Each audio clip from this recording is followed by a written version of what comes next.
Welcome to Luca is a Billionaire, where the only thing I invest in is your answers. In this video, I will explain how to fill out Schedule B, Form 941. First, understand its purpose.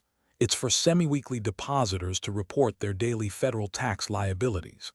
This form is crucial for reconciling your total tax liability for the quarter, ensuring accuracy with your Form 941.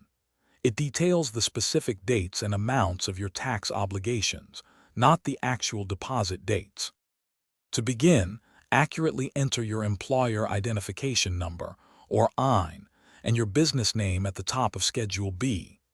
Next, clearly mark the specific calendar quarter for which you are reporting your tax liabilities. Then, for each day of the quarter, you will record the total tax liability incurred, even if it was zero. After entering daily liabilities, sum them up for each month in the designated spaces. It's vital to ensure these monthly totals precisely match your internal payroll records for accuracy. Finally, cross-reference the total tax liability for the entire quarter on Schedule B with the amount reported on Form 941, specifically line 12.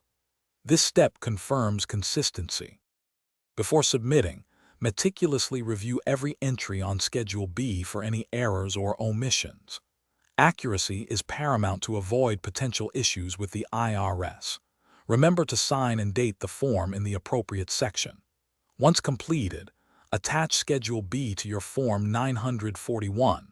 For more great deals and to check out the new Kindle Paperwhite, be sure to look for the link in the description below. Thanks for watching and please subscribe. It's the best investment you'll ever make.